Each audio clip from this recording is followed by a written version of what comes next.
भूतं च भव्यं च सर्वं यस्याधितिष्ठति सर्वस्य च केवलं तस्मै ज्येष्ठाय ब्रह्मणे नमः। यस्य भूमिः प्रमान्तरिक्षमुपोदरं दिवं यश्चक्रे मूर्धानं तस्मै ज्येष्ठाय ब्रह्मणे नमः। यस्य कारुण्यलेशेन सर्वं सर्वत्र सिद्ध्यति संकल्पितं हृदाभीष्टं तं वन्दे जगदीश्वरं तं वन्दे परमेश्वरम्। मंच पर आसीन पूज्यपाद स्वामी जी महाराज,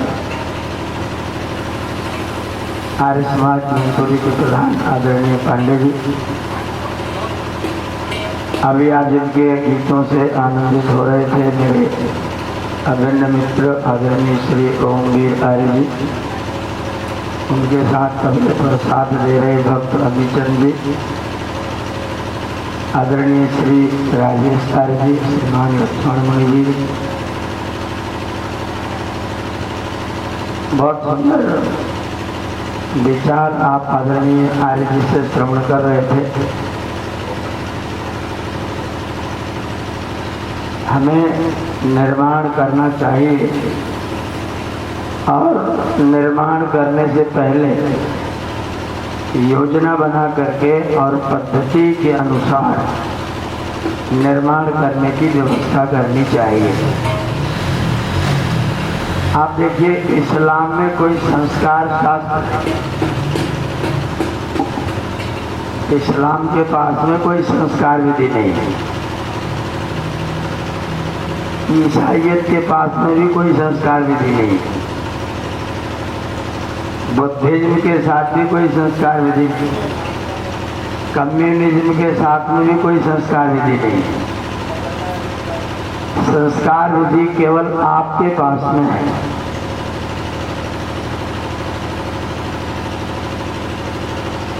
संस्कार विधि केवल आपके पास है। संस्कार विधि अभी आपने सुना, आपकी चीज टिकाऊ हो जाए, आपकी चीज का मूल्य बढ़ जाए, इसको बोलते हैं संस्कार। एक लोहे की कील ले लीजिए, कितने रुपए की होगी? 50 पैसे, 1 रुपए की मुश्किल से। उसी कील का संस्कार कर दीजिए, स्वर्ण भस्म बना दीजिए, तब कितने की हो जाएगी? वो एक ही कील आपको 1000 रुपए की हो जाएगी। उसी को एटम बम बना दीजिए, वो आपके लिए बिक्री के लिए उपलब्ध ही नहीं हो। पारे के द्वारा उसको शुद्ध कर दें तो वो सोना भी बन सकती है। संस्कार वह पद्धति है जिसके द्वारा आप किसी चीज का मूल्य बढ़ा देते हैं, उसको टिकाऊ बना देते हैं और उसको अधिक लाभकारी बना देते हैं। उस पद्धति का नाम है संस्कार। आप दाल को कुकर में डाल करके उबाल दीजिए और उबाल करके परोस दीजिए। खाने वाले लोग मुंह बनाते हुए मुश्किल से खाएंगे और उसी में थोड़ा सा जीरा टमाटर इत्यादि लेकर के संस्कार कर दीजिए तो सब लोग उंगली चाट चाट के खाएंगे। वही आटा, वही चीनी, वही घी, वही पानी। आटा, चीनी, घी और पानी एक महिला को दिया गया, उसने हलवा बना दिया। दूसरी महिला को दिया गया, उसने मीठी पूड़ी बना दी। तीसरी महिला को दिया गया, उसने जलेबी बना दी। चौथी महिला को दिया गया, उसने शक्कर पारा बना दिया। हलवा 24 घंटे तक खाया जा सकता है। जलेबी 4-5 घंटे के बाद में खट्टी होने लग जाती है। पूड़ी 2-4 दिन खा सकते हैं। शक्कर पारा 1-8 महीने खा सकते हैं। चीज वही है। उतनी ही चीज का संस्कारों के कारण से कितना कितना प्रकार का प्रयोग हो गए। एक ही कपड़ा है, हमारे टेलर ने हमारे लिए ऐसा बना दिया, इनके टेलर ने इनके लिए कुर्ता बना दिया, टेलर को नहीं दिया तो पगड़ी बांध लिया, कमर में लपेट लिया तो कटिवस्त्र हो गया। एक आध हफ्ता ना धोए तो पोंछा हो जाएगा, और धो के प्रेस करते रहे तो 6 महीने पहनने का कपड़ा बना रहे। आपके गांव में मशीन लगी होगी, अपनी साड़ी को दे दीजिए, वो दरी बना देगा। फटी साड़ी, एकदम खराब रद्दी जीन्स, बिना मतलब का कपड़ा बटोर के उसको दे दीजिए, वो आपके लिए दरी बना देगा और आप दरी बिछा करके बरसों तक बैठे रहेंगे। ये सब प्रक्रिया का नाम क्या है? इसका नाम है संस्कार। बहुत देसी भाषा में मैंने आपको बताया संस्कार क्या है। किसी वस्तु को अच्छा बना करके लंबे समय तक के लिए टिकाऊ बना दिया जाए और अधिक लाभकारी बना दिया जाए, उसका नाम क्या है? संस्कार। और अगर ऐसा ना किया जाए तो उल्टा क्या हो जाएगा? विकार। मैंने एक कुर्ता एक उपदेशक को दिया जिनकी आप चर्चा कर रहे थे, उनको मैंने कटिया खादी आता है, 800 रुपये मीटर का कपड़ा आता है। वो कपड़ा 800 रुपये मीटर है। मैंने उनको अपना कुर्ता दे के अहमदाबाद भेजा, ले जाओ पहनो और वहाँ 1 हफ्ता रहना, उसके बाद मैं वहाँ आ जाऊँगा। ठीक है, मेरा कुर्ता ले गए और ले करके वहाँ से जब 8 दिन बाद चले आए तो मैं वहाँ पहुँचा। तो मैंने उनसे कहा था कि मेरा कुर्ता वहीं रख जाना। मैं वहाँ पहुँचा तो मैं अपना कुर्ता ढूंढने लगे। अब वो 800 रुपये का कुर्ता, मैंने 2700 का कपड़ा, 400 की सिलाई, 3100 रुपये का कुर्ता। वो श्रीमान जी ने पहन करके, और कटिया तो अगर आपने मार लगा के प्रेस न किया तो उन्होंने उसको उठा करके और बाहर एक चारपाई पड़ी थी, चारपाई के ऊपर ऐसे ही रख दिया। मैंने ढूंढा, नहीं मिला तो मैंने उनको फोन लगाया, भैया वो कुर्ता कहाँ रखा है? बोले बाहर चारपाई पर रखा था। मैंने आर्य समाज में पूछना शुरू किया तो वहाँ एक नौकरानी रहती थी, सेविका, जो झाड़ू पोछा करती। तो मैंने उससे पूछा यहाँ कोई कुर्ता तो नहीं रखा था? बोला झबलो, बोला तो उसको झबलो बोल। तो बोले झबलो, मैंने कहा हाँ। बोली ये तो नहीं है। मैंने कहा हाँ, लग तो यही रहा है, ये कैसे हो गया? बोली मैं तो सोची खराब, मैंने इससे पोछा लगा दिया पूरे समाज में। 3100 रुपये के कुर्ते का उस महिला ने समाज में पोछा लगाया। मैंने उस कुर्ते को लिया, धोया, उसमें मार लगाया, फिर उसको प्रेस कराया। प्रेस करा के मैंने उसको दिखाया, बेईमान महिला, तूने इसको पोछा बना दिया। उसने कहा मुझे क्या पता है, तो बाहर पड़ा था, मैंने उससे बेकार है। अब कटिया का मोटा वाला जो कटिया था, वो वाला कटिया सिर का कपड़ा है। 1 मिनट में विकार कर दिया तो पोछा हो गया, और संस्कार कर दिया तो कुर्ता हो गया। आपने अपने बच्चों का विकार कर दिया तो जेल में बंद है, विकार कर दिया तो जेल में बंद है, और संस्कार कर दिया तो इंजीनियर साहब। IAS है, IPS है, अधिकारी बने घूम रहे हैं। संस्कार कर दिया तो मास्टर जी हैं, और विकार कर दिया तो चोर जी हैं। अगर किसी ने निर्माण नहीं किया तो फिर क्या होगा? गाय पैदा होके गाय गाय ही रहती है, बनाना नहीं पड़ता, गाय बनी बनती है। और मनुष्य पैदा होके मनुष्य नहीं रहता, उसको बनाना पड़ता है। और वो बनाने की जो प्रक्रिया है उसका नाम क्या है? संस्कार। ये कपड़ा है, इसको साबुन से धुल देंगे, प्रेस कर देंगे तो संस्कार हो जाएगा। टेलर कटिंग करके इस आकार में सिल देगा तो चौबंदी हो जाएगी, उस आकार में सिल देगा तो कुर्ता हो जाएगा। इसको तो इतने से काम हो जाता है, लेकिन व्यक्ति को काट के सिला जाएगा क्या? व्यक्ति का निर्माण कैसे करेंगे? जहाँ, ध्यान दीजिए, जहाँ जो चीज बनती है उसका वहीं पर संस्कार होता है। जो चीज जहाँ पर बनती है, हमारे बच्चे कहाँ बनते हैं?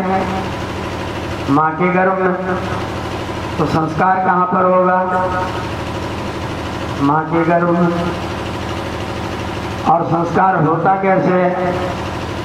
जब बच्चे माँ के पेट में होते हैं तो बच्चे का सिर नीचे की तरफ को रहता है, टांगे ऊपर को रहती है, नाभि में से एक नाल निकला रहता है, वो नाल माँ की नाभि से जुड़ा रहता है। और उस नाल में माँ की 3 नाड़ियां गई होती हैं, एक दिमाग की, एक हार्ट की और एक पेट की। तो माँ जो खाती है बच्चा वो खाता है। ऐसा मत सोचना कि बच्चा 9 महीने कुछ खाता पीता नहीं है, वो खाता है। क्या खाता है? जो माँ खाती है। और जो माँ विचार करती वैसा बच्चा विचार करता है। और जैसी माँ की भावनाएं होती हैं वैसे ही बच्चे की भावनाएं बनती जाती हैं। अब अगर माँ गलत चीज देख रही है तो क्या होगा?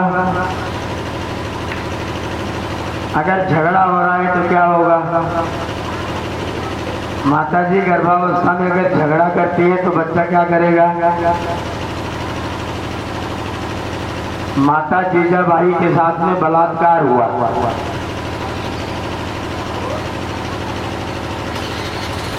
जीजाबाई जब छोटी बच्ची थी तो उनके साथ में बलात्कार हुआ।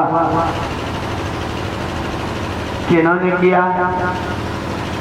मुगलों ने किया। उन्होंने अपने पिताजी को बताया। पिताजी ने कहा बेटा चुप रहो,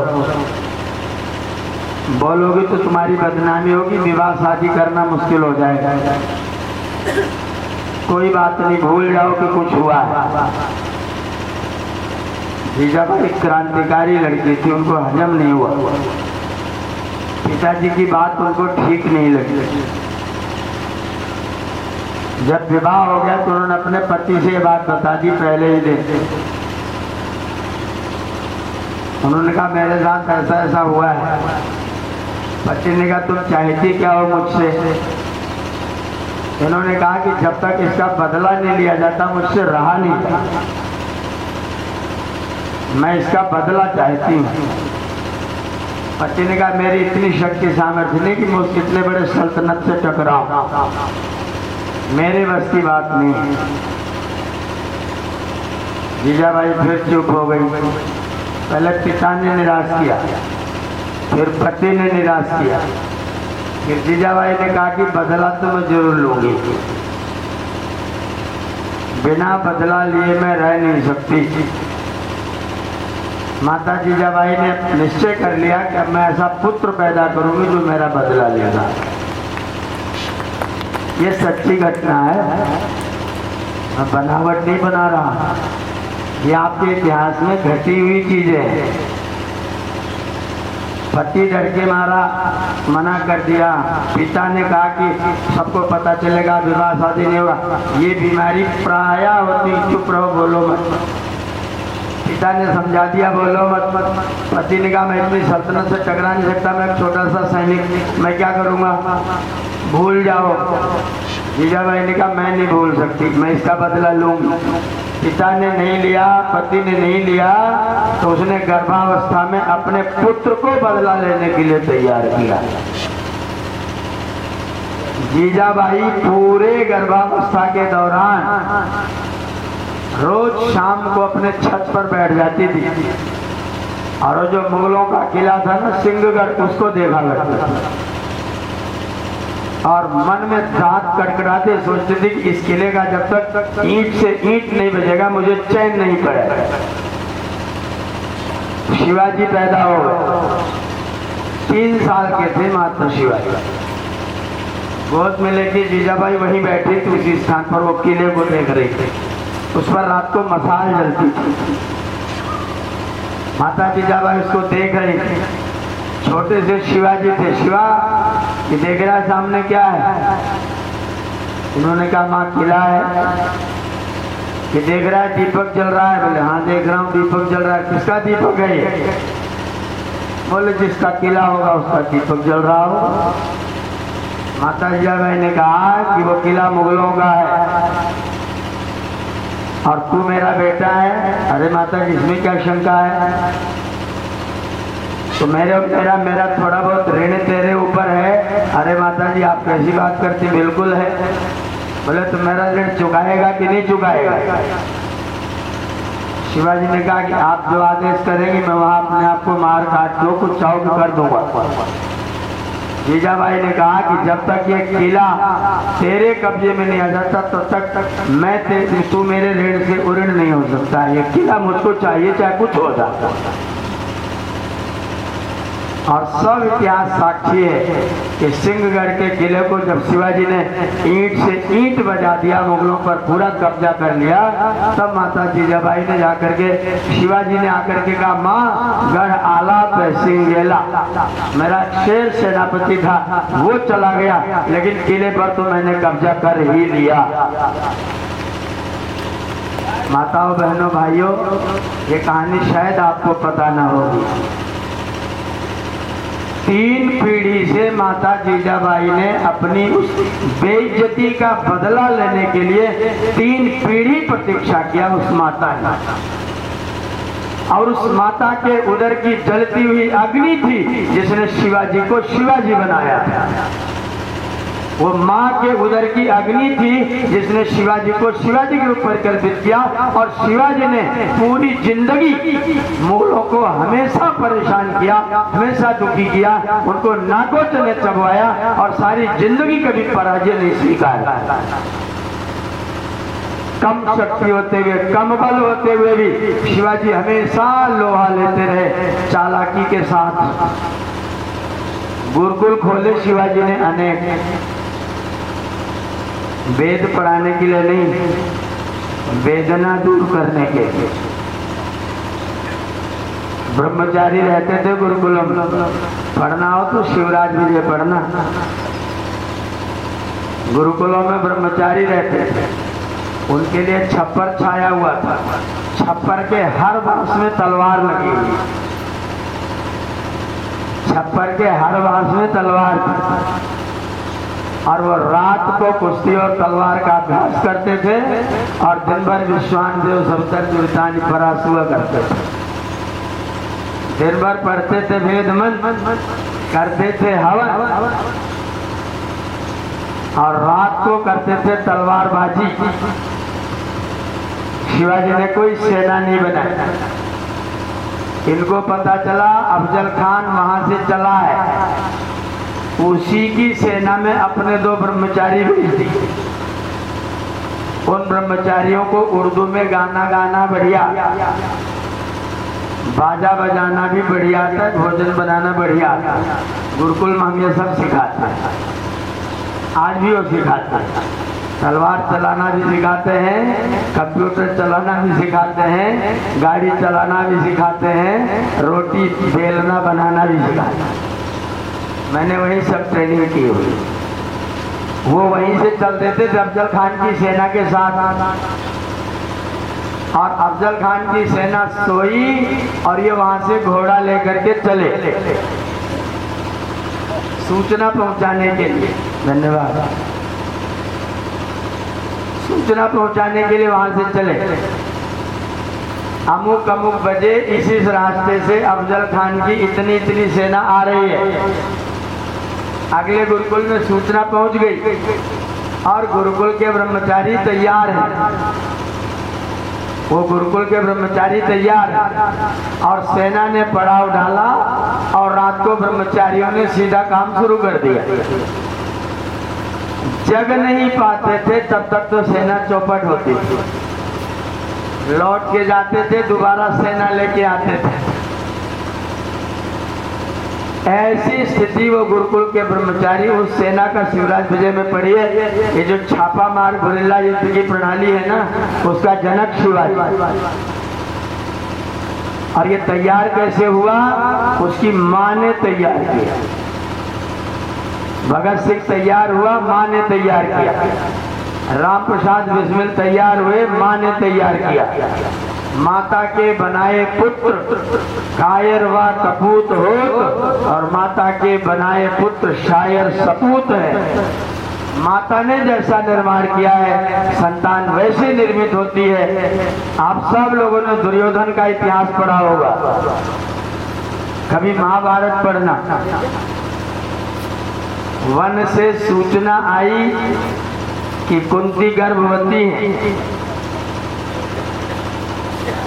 गांधारी भी गर्भवती है। अब इनमें कंपटीशन हो गया कि किसका बच्चा पहले हो, क्योंकि जिसका पहले होगा उसको युवराज बनने का नंबर जल्दी लगेगा। प्रतीक्षा हो रही है, युधिष्ठिर पैदा हो गए। वन से सूचना आई हस्तिनापुर कि कुंती ने एक पुत्र को जन्म दिया है। जैसी ये सूचना सुनी, गांधारी ने अपने पेट पर इतने मुक्के मारे कि गर्भपात हो गए। पढ़ना महाभारत। दुर्योधन सामान्य रूप से पैदा नहीं हुआ था, गांधारी ने पेट में मुक्के मार के दुर्योधन को पैदा कर दिया। और वो दुर्योधन जैसा बना था उसका निर्माण करने का काम किसका था? ईर्ष्या और द्वेष की अग्नि में जलते हुए धृतराष्ट्र और गांधारी का सर्टिफिकेट था दुर्योधन। संतान माता पिता का प्रमाण पत्र है। इतिहास आपके सामने रखा हुआ है। माता सीता ने 2 पुत्र पैदा किए, सारी दुनिया उनका नाम जानती है। माता कौशल्या ने 1 पुत्र पैदा किया, सारी दुनिया जानती है। किसी किसी के 10-10 पुत्र हैं, किसी को कोई नहीं जानता है।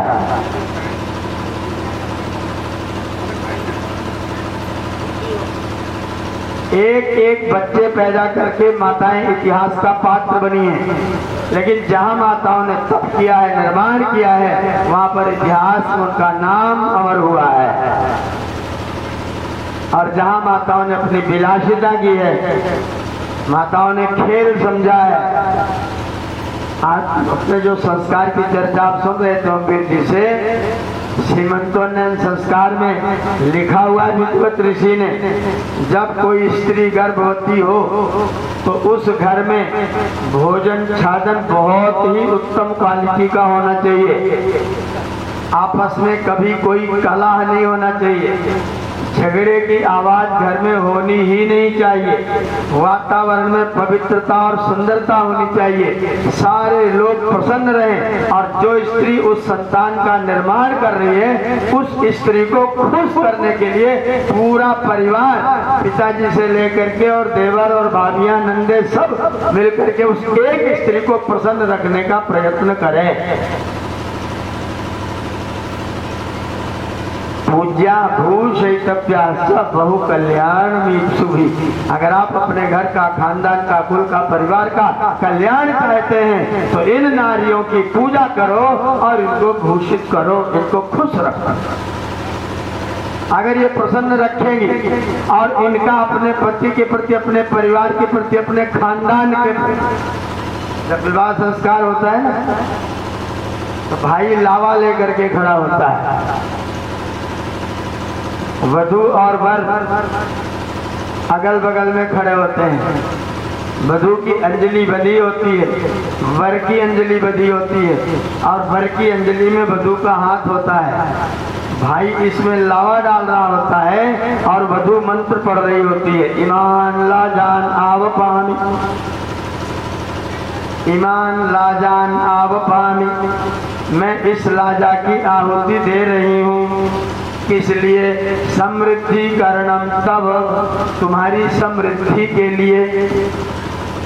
दीर्घायुरस्तु में पति, मेरा पति दीर्घायु होवे। ए धनताम जातयो मम, और मेरे खानदान के लोगों की वृद्धि होवे। अगर स्त्री के मन में अपने कुल खानदान के प्रति श्रद्धा की भावना रहेगी तो संतान की भावना कैसी रहेगी?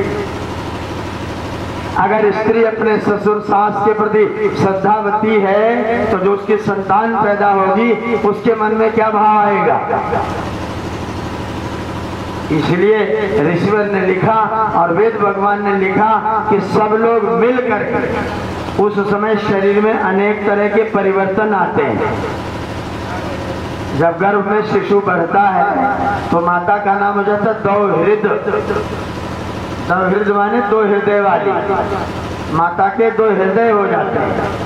एक हृदय उसके गर्भ में होता है, एक हृदय उसके अपना हृदय होता है, और वो जो विचार करती वो विचार वहां तक जाता है।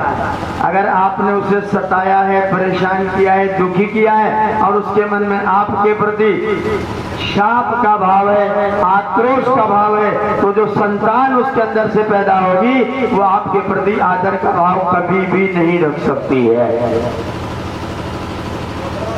अगर कोई पुत्र अपने पिता का तिरस्कार करता है तो जान लेना कि उसकी पत्नी उसका आदर नहीं करती है।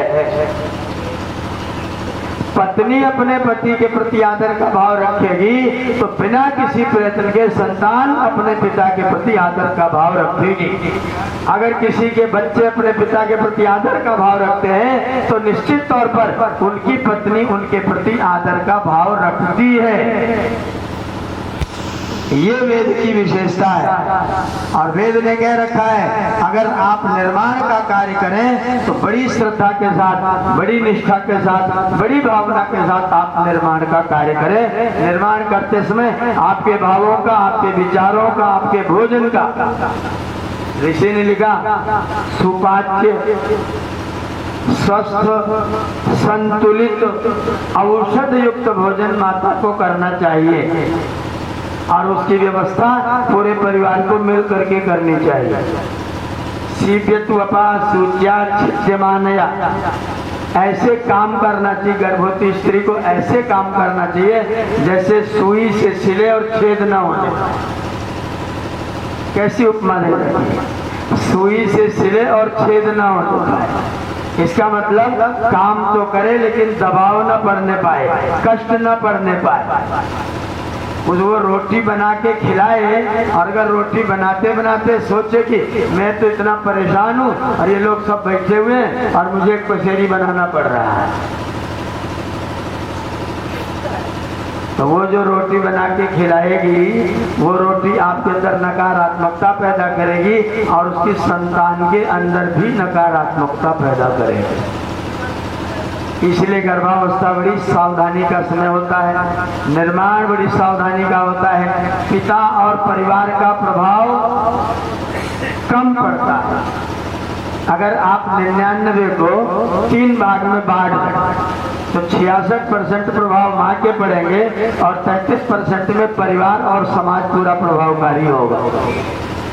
66% प्रभाव माँ का होता है और बच्चा पैदा होने के बाद भी 2-3 साल तक उसका सब कुछ माँ ही होती है। सोना तो माता जी, भोजन तो माता जी, नहाना धोना तो माता जी, साफ सफाई तो माता जी, और वो अपने आइडियल के रूप में माता जी को ही देखता है।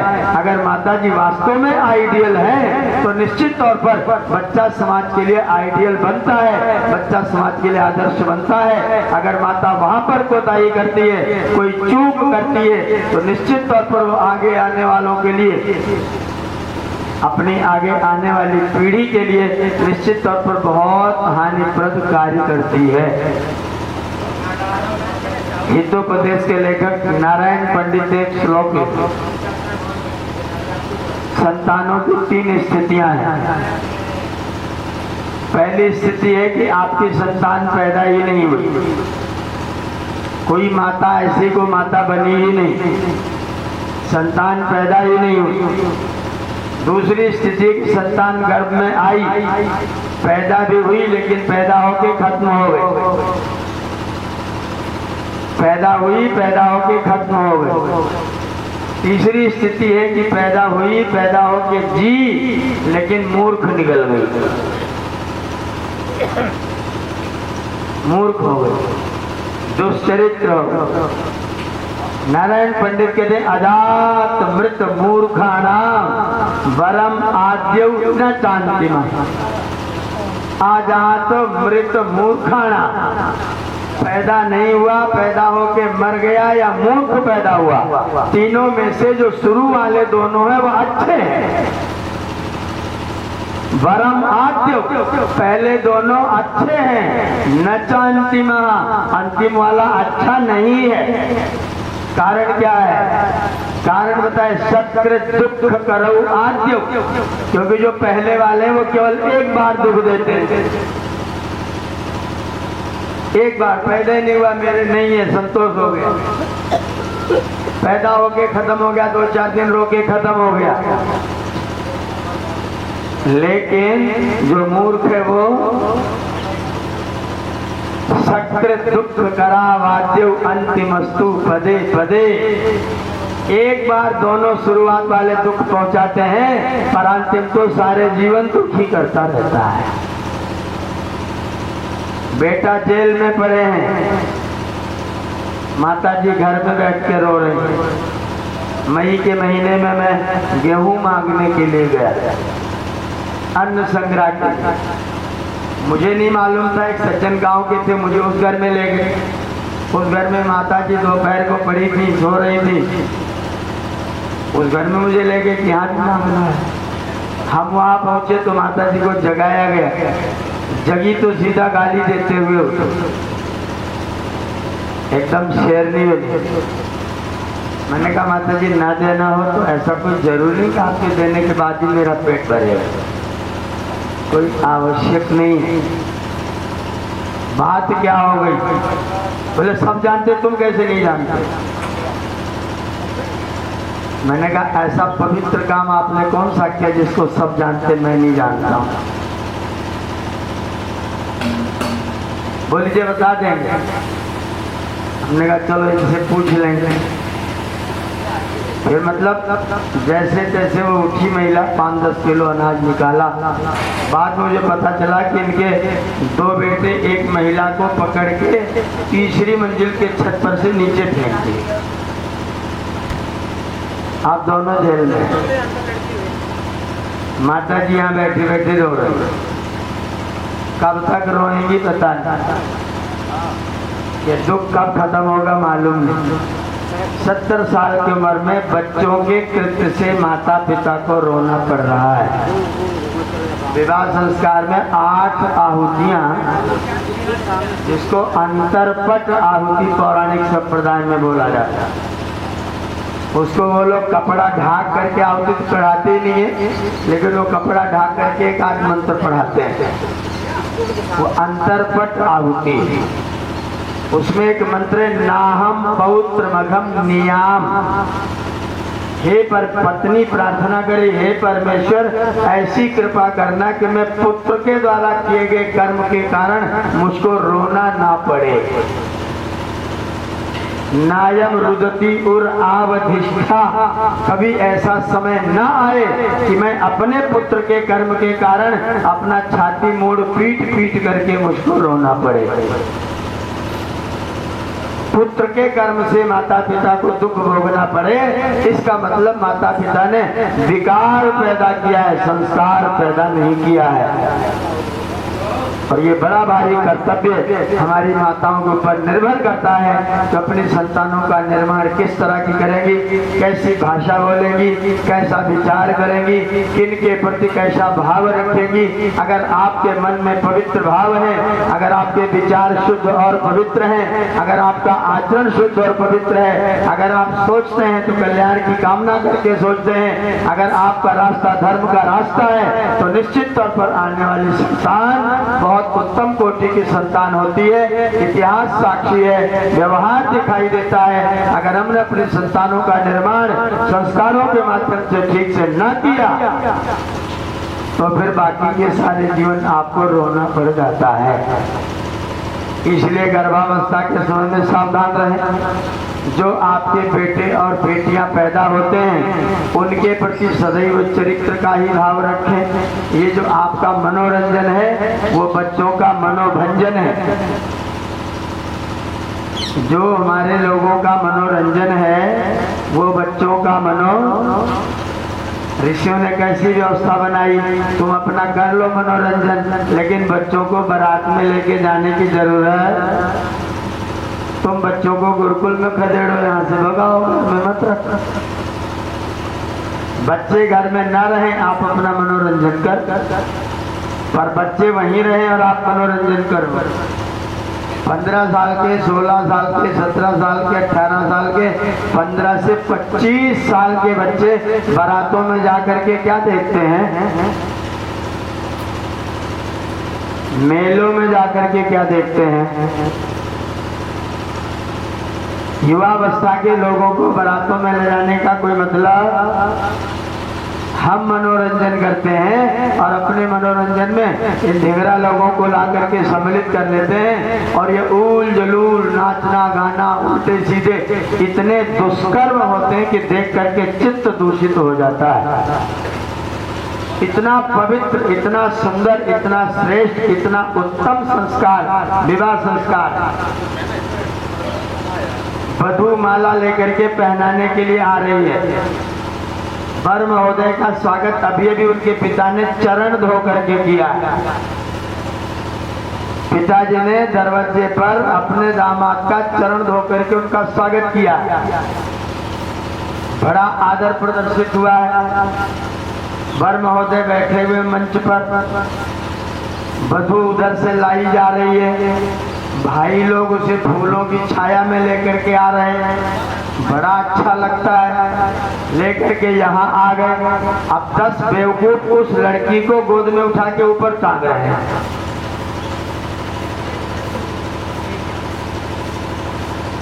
किसी स्त्री को किसी को समर्पित करना है और 10 जने उसकी टांग पकड़ के ऊपर टांग रहे हैं। ये चरित्र है। ये भारतवर्ष है माताओं बहनों, भारतवर्ष। सुग्रीव ने एक गठरी में बांध करके आभूषण दिए थे राम को। राम को गठरी में बांध के आभूषण दिए और पूछा कि देखो यही तो नहीं है, सीता जी के आभूषण यही तो नहीं है। राम जी ने गठरी की गांठ खोली और आभूषणों को सरका दिया लक्ष्मण के पास। लक्ष्मण जरा देखो तो आभूषण तुम्हारी माता सीता के तो नहीं है। लक्ष्मण उन आभूषणों को देखा और उसके बाद क्या बोले, ना हम जानामि के यूरे, ना हम जानामि कुंडले, नूपुरे तो भी जानामि नित्यम पादाभिवंदना। भैया कुंडल तो मैं पहचानूंगा नहीं, गले का हार केयूर तो मैं पहचानूंगा नहीं, केवल पैरों का बिछुआ पहचान सकता हूँ क्योंकि मैं माता सीता के चरण स्पर्श नित्य किया करता था। मैं माता के कान के कुंडल नहीं पहचानूंगा, मैंने माता के चेहरे को कभी ध्यान से देखा ही नहीं है। यह है आपका चरित्र। उसी देश में वधू जिसका विवाह हो रहा है, उस वधू को लोग 4 आदमी पकड़ करके ऊपर टांग रहे हैं। 4 आदमी लड़के वाले उनको उधर टांग लिया। अब माला क्या पहना रहे हैं, छीछा लेकर करके रख। ये स्वागत है। आए थे शिवाजी युद्ध से विजयी होकर, अपने शिविर में चले गए। सेवकों ने ला करके एक पालकी वहीं पर दरवाजे पर रख दी।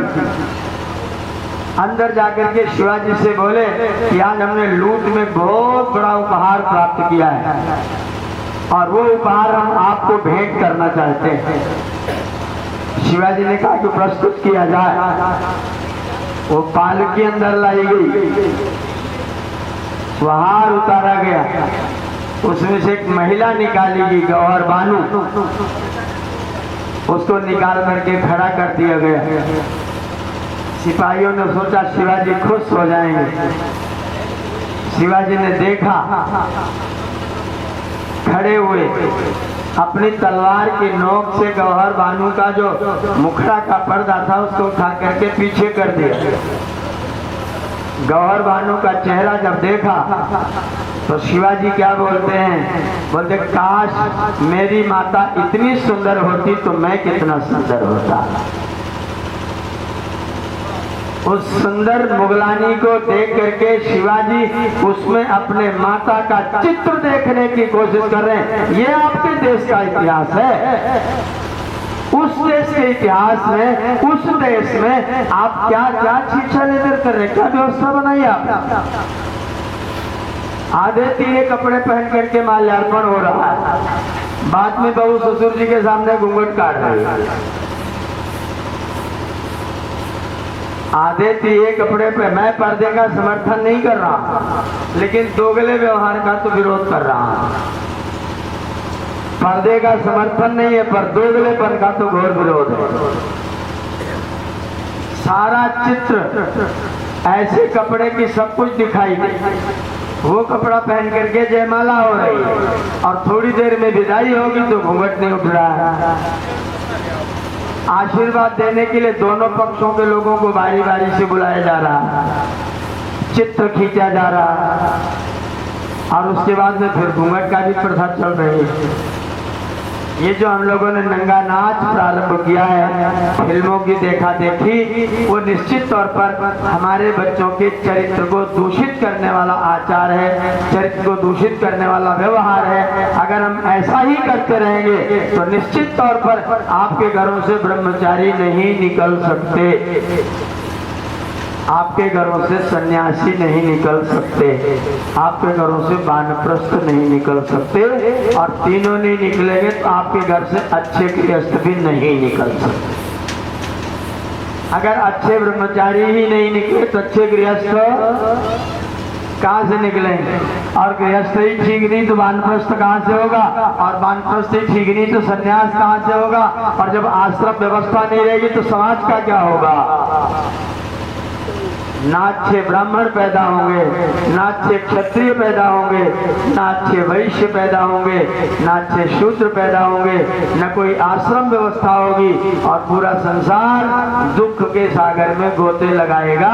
और संसार को सुधारने का रास्ता अगर कहीं से जाता है तो उसका नाम है परिवार। परिवार, परि माने सब ओर, वार माने वर्ण कर, जिसमें सब ओर से सब एक दूसरे के मान और मर्यादा का ध्यान रखते हुए उनका वर्ण करते हैं, उसका नाम है परिवार। जिसमें एक दूसरे के बुराइयों को नहीं देखते हैं उसका नाम है कुल। कु माने दुर्गुणानी, ला माने लीन हो जाए, जिसमें दुर्गुण लीन हो जाए उसका नाम क्या है, कुलम। ये हमारा कुल है, ये हमारा परिवार है। छोटे बड़े सबके साथ सुंदर श्रेष्ठ उत्तम व्यवहार, खाने पीने का विशेष ध्यान, बोलने चालने का विशेष ध्यान, चिल्ला चिल्ला के जोर जोर से झगड़ा कर करके कलह करते हुए ना बोला जाए, प्रेम से धीरे धीरे शनई शनई आवाज किया जाए। जर्मनी एक छोटा सा देश है, छोटा सा देश। वहाँ हमारे गांव के एक व्यक्ति एक महीने रहे, उन्होंने किसी गाड़ी का हॉर्न नहीं सुना। एक महीने में किसी गाड़ी का हॉर्न सुनाई नहीं पड़ा। किसी व्यक्ति की आवाज 10 डेसिबल से ऊपर जाएगी तो उसके पास पुलिस आ जाएगा। सब घरों में कैमरे लगे हुए हैं और उसका सारा कंट्रोल पुलिस के पास है। आप अपने घर में झगड़ा करोगे 5 मिनट में पुलिस आपके घर आ जाएगी। जोर जोर से बोलते सुनाई पड़ोगे तो पुलिस आपके घर आ जाएगी। आपने बच्चे को डांट दिया तो बच्चा अगले दिन जमा हो जाएगा। माता पिता ने बच्चे को जोर से डांट दिया तो बच्चा जमा हो जाएगा। फिर सरकार आपके बच्चे को तब देगी जब विवाह के लायक हो जाएगा। सारी शिक्षा की व्यवस्था सरकार करेगी। आपको किसी भी स्कूल में किसी भी प्रकार से 2 पैसे का शुल्क नहीं लगेगा। अमीर का बच्चा गरीब का बच्चा स्कूल में पढ़ेगा, फीस कोई नहीं देगा, ना गरीब देगा ना अमीर देगा। शिक्षा और चिकित्सा 100% निःशुल्क। आप जाओ दवा करा के आओ, टेंशन लेने की कोई जरूरत नहीं है। न कोई आयुष्मान कार्ड बनवाना है, न कोई रिजर्वेशन कराना है, न कोई संकट मोल लेना है, न कोई जनधन औषधि केंद्र खोलना है। सब दवा सरकार करेगी, आपको कुछ नहीं करना है। सारी शिक्षा सरकार करेगी, आपको कुछ नहीं करना है। जोर से बोलोगे तो बच्चा आपका घर से छोड़ करके सरकार की कस्टडी में चला जाएगा। वो भी एक देश है। और हम सवेरे उठ के किसी गांव में चले जाओ तो पथनहारे पे झगड़ा करती देवियां घूंघट उठा उठा के कढ़ी खाए, दाल खाए, भात खाए, जितनी गालियां होती सब लड़ाए, सारा गांव देखिए। लेकिन उससे खराबी 3 पीढ़ियों तक होती है। ये जो हमारा आचरण है उससे 3 पीढ़ी तक का हमारा नुकसान होता है। इसलिए मेरा निवेदन है, अपने परिवार को परिवार बनाइए, अपने परिवार में शिष्टाचार लाइए। आपको थोड़ा तप करना पड़ेगा, थोड़ा श्रम करना पड़ेगा। आलस्य और प्रमाद को दूर भगाइए। अपने घर में संध्या पूजा का वातावरण बनाइए। या तो बच्चों को गुरुकुल भगाइए या तो गुरुकुल को अपने घरों में लाइए। या तो बच्चों को गुरुकुल भगाइए या तो गुरुकुल को अपने घर में लाइए। सवेरे सवेरे प्रत्येक बच्चे को पूजा पाठ करने का। मुसलमान का बच्चा स्कूल में पढ़ेगा लेकिन मदरसे में नमाज सीखने, और हमारे बच्चे, हम अपने बच्चों को संध्या पूजा हवन पाठ कब सिखाएंगे? हमारे पास कोई तरीका इस तरह का नहीं है। मेरा निवेदन है, अपने परिवारों में धार्मिक संस्कार जगाने की चेष्टा करें, अपने परिवारों में धर्म का संदेश देने की चेष्टा करें। परिवारों में धर्म के जो कार्य कर्मकांड होते हैं उनको बनाएं। और तथाकथित ये जो झूठे मूठे जन्मदिन मनाने के, केक काटने के, ये जो बिना मतलब की अपसंस्कृति के चित्र हैं, उनको अपने घरों से बाहर भगाइए। इनको अपने घरों में प्रवेश मत करने दीजिए। वैदिक संस्कृति और सभ्यता को अपने जीवन में ला के उपस्थित करेंगे तो आपका घर बनेगा, आपका परिवार बनेगा, आपका समाज बनेगा। क्योंकि राष्ट्र की इकाई घर परिवार में पैदा होने वाली आपकी संतान है। संतान ठीक तो आपका घर भी ठीक और आपका राष्ट्र भी ठीक। इसलिए अपने राष्ट्र को ठीक करने के लिए अपने संतानों, अपने परिवारों को ठीक करें। इतना ही कहकर मैं अपना ज्यादा आपका समय नहीं लेता। आज के लिए, इस समय के लिए अपनी वाणी को विरमित कर रहा हूँ। आप सबका बहुत बहुत धन्यवाद करते हुए आज के लिए वाणी को विराम हो।